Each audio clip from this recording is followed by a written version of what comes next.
Adolescence is a raw human portrayal of the challenges of parenting and the weight of generational trauma. The Netflix miniseries not only highlights the pressures of raising children in the digital age, but also underscores the isolation that comes with it. Adolescence is a parent's worst nightmare brought to life, watching their child become the prime suspect in a violent crime and navigating the repercussions of what follows. At the heart of the story is a 13-year-old boy named Jamie, played by Owen Cooper, on the cusp of puberty, who was arrested for the murder of his classmate Katie. What begins as an open and shut case with seemingly damning evidence unravels into a disturbing psychological study of a child's fractured self-esteem, the influence of bullying, warped ideas of worthiness, and the ever-present shadow of generational trauma. The series does not hold back in its portrayal of the digital era's impact on adolescence. Social media, incel culture, and online echo chambers play insidious roles, shaping self-perception and distorting reality for impressionable minds. The show explores the consequences of excessive media exposure, the detachment between parents and children, and the silent battles young people fight daily. One of the series' greatest achievement is yes, the oneer, or the one long take per episode without cuts, but first I'd like to bring our attention to its storytelling approach. Rather than relying on a conventional whodunit structure, Adolescence employs the reverse whodunit or how catch 'em technique, where the murderer is revealed at the very beginning, leaving the audience and investigators to uncover the motive rather than the perpetrator. This approach forces us to examine the intricate workings of the human mind. What drives someone to commit such a brutal act and how do they justify their actions? This is a common genre experiment done in cinema and literature, when the murder or how it happened is not the prime subject of attention. Notable examples that come to my mind include David Fincher's celebrated film Seven, or another classic, The Silence of the Lambs, wherein the killer is revealed quite early on in the film. Besides films, the reverse whodunit is also quite interestingly used in literature. A mature example that comes to me is that of the Chronicle of a Death Foretold by Gabriel Garcia Marquez, where the unfolding of events post the murder, the repercussions, and again the motive is revealed in a short novella with a tight-knit plot. But then again, this happens in a very culturally rooted manner, and yet manages to resonate across demographics. This is because the book's prime theme revolves around broader strokes of revenge and self-respect. Like these texts, Adolescence tends to look and feel like more of a literary text of a social and cultural calamity than a piece of entertainment used to give a sensory experience to the audience, as this genre tends to do in general. Interestingly, what also makes Adolescence different is the fact that the accused is not a seasoned killer, but a vulnerable, seemingly ordinary 13-year-old boy. This complicates the suspension of disbelief, making us as an audience wanting to believe Jamie. We want to find another explanation, but the truth remains brutal. Another reason why the Netflix show Adolescence has become the topic of discussion everywhere is its technical execution. Each episode unfolds in a single continuous long take, also called a oneer, an ambitious directorial choice that adds an almost theatrical intensity to the storytelling and gives a sensory perception to the audience of being there on the scene of crime where the events unfold. The style of shooting has also been previously used in films such as Birdman, 1917. Closer home in India, examples of a one long take style of filmmaking come from filmmakers such as Sanjay Leela Bhansali. In fact, the Tamil horror film Agadam is also known to be the longest uncut film as certified in the Guinness Book of Records. To return to Adolescence, the use of handheld cameras following characters from behind, weaving in and out of spaces with an urgency that mirrors the unraveling emotions on screen. From there to close-ups and even a drone shot, a single continuous take of each of the 4 episodes requires masterful planning and excellent execution with another level of performance rehearsals to get every syntax right.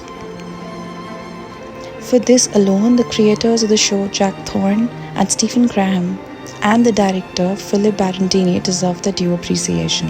For Barantini, however, this is not the first one long take outing.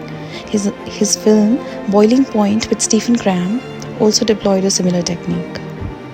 To come to the second episode's drone shot, which everyone seems to be talking about, this moves from the outskirts of the school to travel across the town, almost pushing out the narrative for a minute as a breather, providing a stark contrast to the claustrophobic, tension-filled, close-knit room scenes where most interrogations have taken place.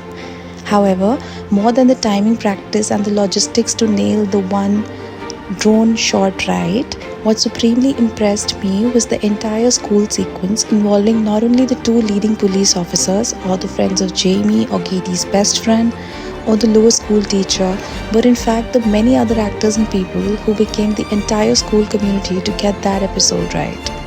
How the cameras followed characters into rooms, up and down staircases, and even complicated the already very complex shoot with a fire alarm to create a sense of commotion, and yet to drive home the point the makers were getting at, is a standalone technical and plot marvel to achieve. In the third episode, which many have labeled their favorite, in terms of its dramatic and emotional intensity, its layering and peeling of cultural norms and societal expectations and subjective themes through an unforgettable confrontation between Jamie and the psychologist played by Erin Doherty, this confession episode as an emotional marvel in itself. The use of close-ups in these moments is deeply unsettling, forcing the audience to confront Jamie's turmoil and stripped down vulnerability, which is only complemented and magnified even more by a brilliant Erin Doherty's performance. Episode 4 is on another dramatic tangent with Stephen Graham at his best. The climax of the series, with Eddie Miller, played by Stephen Graham, sitting in his son's room and apologizing to not have done better as a parent, is something that has resonated across generations and demographics. Having said that, Graham's breaking point at this particular juncture in the series is a very much awaited closure required to an otherwise walking on eggshells character psyche performance, a burden that the character, played by Graham, seems to be carrying throughout the show. In the same episode, Christine Tremarco as Manda Miller, mother of Jamie, is a delight to see, with a range of emotions and yet a restraint shown in her mature performance despite an all-act-out Graham shining is again noteworthy. In totality, the performances are what elevate adolescence from a gripping crime drama to a deeply affecting human story.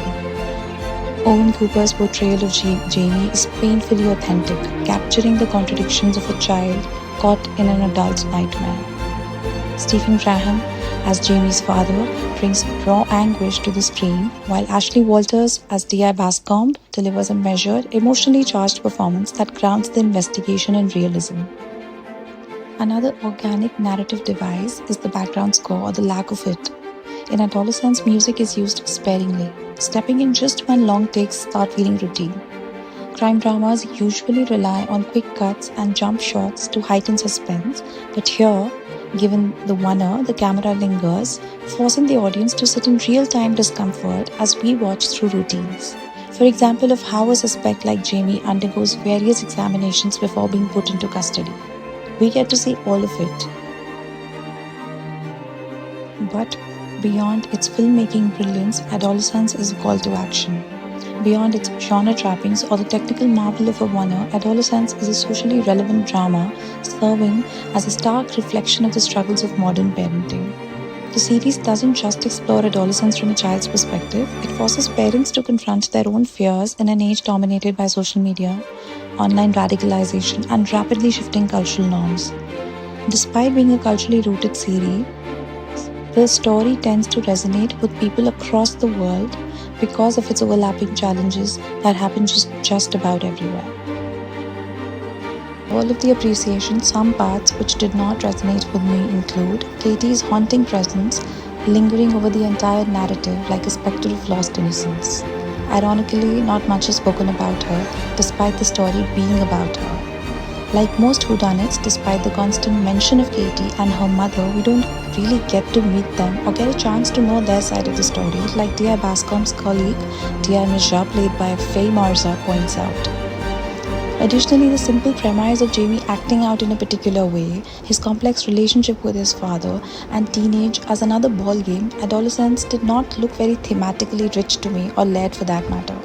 In a country like India, unfortunately, Jamie, or in plural many Jamies and Eddies, are everyday reality. Perhaps the cultural impact of a series and why Jamie did what he did not hit home that intensely. This was what I thought about the Netflix series Adolescence. Please share your thoughts on the same in the comments below.